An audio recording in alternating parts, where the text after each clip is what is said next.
Sarah Swadling will be finding out what the benefits are in the Monument Farm. This Wednesday morning, Mark Lawson will continue our series of programmes celebrating the place of culture in our lives.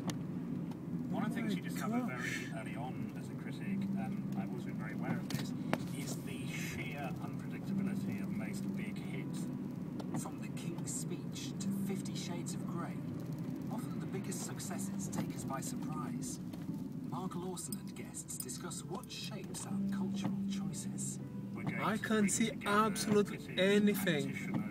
People from online companies to discuss how culture works.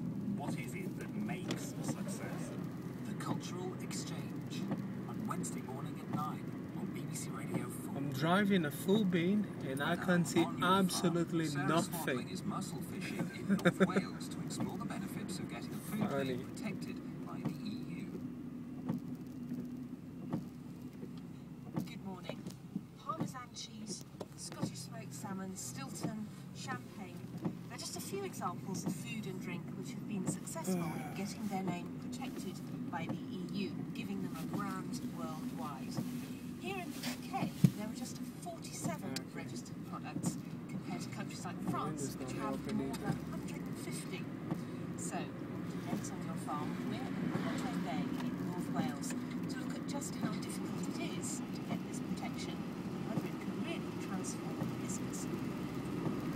I'm inching my way down a rather frosty slipway which has got lots of broken mussel shells on it as a sign of the important business which goes on there. Just give it a look at the top. It's tearing down here at an alarming rate. Tom, how do I get from the slipway? Use me to hold on to, and then we climb down into the boats. So, where do I put myself? It's just a small open boat that we're in. Anywhere on the back. Okay. The boats should be okay. For hundreds of years here, fishermen have been heading out on the water in small wooden boats to hand rake wild mussels from the riverbed, a tradition which has continued despite increasing competition from farmed mussels. Conway mussels are at the final stages of their application for protected status.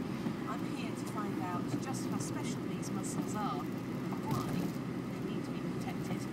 Hopefully I'm going to find out a few of the answers from Tom Jones, who's just preparing his boat to take us out of this beautiful, beautiful bay, sunny, frosty.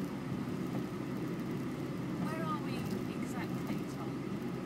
Well, we're at the heart of Conway River now, really. This is the part everybody sees from the Conway Quay, the town of Conway. We're heading down now to the estuary of the Conway River. That's where the natural mussel beds are.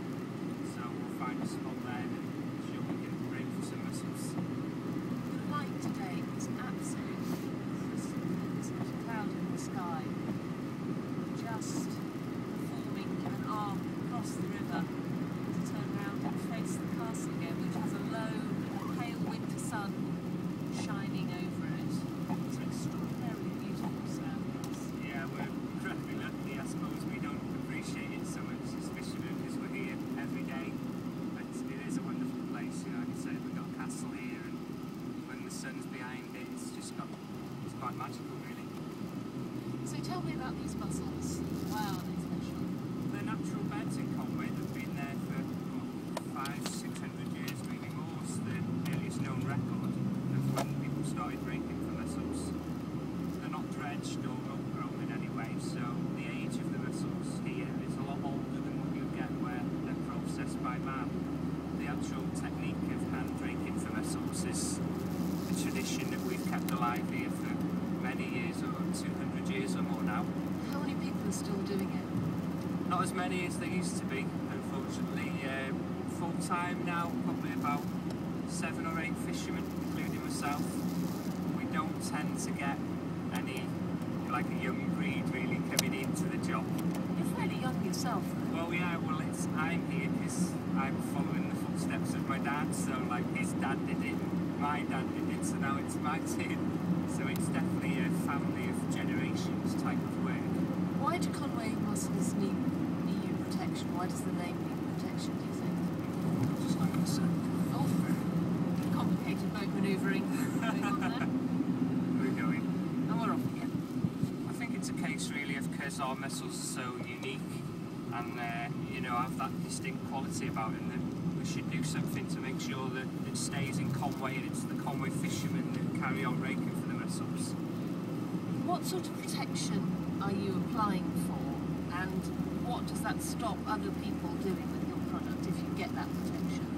Our protection will explain the entire process of what we do here in Conway. So it's a form of copyright in a way. Everything from who the fishermen are, their licences, to how they're raked, how they're processed, right to the end product that's sold in the bag is all on record. So it would stop anybody else coming in really that didn't know what they were doing and just stealing our mussels in a way Is and there a using danger our of good. that, though? There could be. The more, you know, the more popular our mussels get now, a lot more than years ago, people didn't know about us. We're branching out now to new people trying our mussels, and as you'd imagine, once popularity grows, you know, anybody could think, oh, I'll try and get a bit of that, and so that's the protection really, to stop that happening. Trick down here, just see, there's quite a bit of tide here, it might be easier raking further down. How do you know where the mussels are? Well, that's probably the biggest skill to the job really, is actually finding the mussels first. The way the beds are, the mussels under the water, they're not just in a big clump like a big bed, they're in strips, so you have to work in between the strips, so you know, you just got to weave in and out with your anchors reeling your lines to find the patches of mussels. Do they grow on rocks or on seaweed or what? They can do. Our mussels are in very deep water, so mud and sand really our mussels grow in. Are you just manoeuvring the boat into position Yeah, now well, this for is a a rake? really tricky part now, finding somewhere. Are there many places where mussels are Yeah. fished in this way?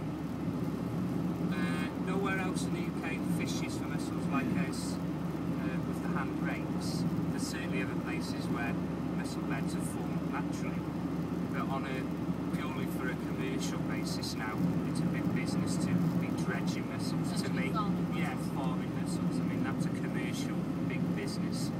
Unfortunately, a lot of that business is shipped abroad. I think it's 70% of the mussels produced in the UK Yeah. are exported. I would imagine so. Yeah, probably a little bit more than that even. So are you looking for an export market for your mussels? No, we want our protection to help us sell our mussels in this country still. We have no intention of letting it go abroad, but that protection is going to help us, you know, achieve our goals of reaching a wider audience in this country and to stop anyone else perhaps coming in trying to spoil that for us. You can feel the tide pulling against the boat as Tom tries to This is where the steady knack it. is getting your anchors out and getting your anchors right, weaving in and out the lines of mussels. We've got company as well. There's a herring gull who's just Yeah. landed on Well, we'll always boat. have that. Just chuck the anchor out. Wow, You can see that is a beast of a rake. You can see just by this size, the length of the rake, how deep the mussels grow. It has a heavy metal end with very long prongs that come off it, an arched back with a little bit of net to stop the mussels falling out, and the longest handle I've ever seen on any implement. How long is it? Well, this probably isn't the longest rake we use. This has got to be at least 25 foot. The frost on the rake, it's not so bad today because the sun's out, but when you're working in the cold mornings, 2 o'clock in the morning, the rake's literally freezing as it's coming out the water's freezing straight away. You can actually see crystals of ice forming on the surface of the rake handle as Tom throws the rake down into the water and then pulls it up in an action that's not dissimilar to how you'd punt a punt, really.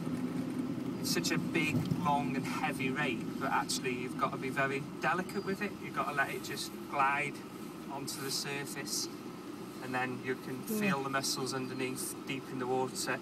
Just gently rake them onto the rake head, really. and then keep pulling it up slowly, and you twist the rake as it's coming up through the water. So those evil-looking big teeth of the rake go into the water downwards, and then as it comes up, they're facing upwards again. So the rake is sort of turned into a shovel. Yeah, really.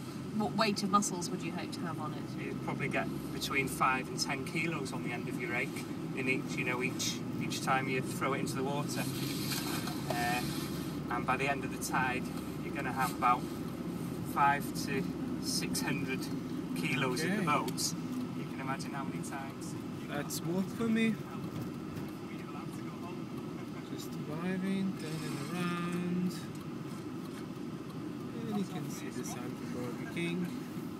And there's Travelodge on my left. I don't think the camera will be able to take, especially on that thick fog today.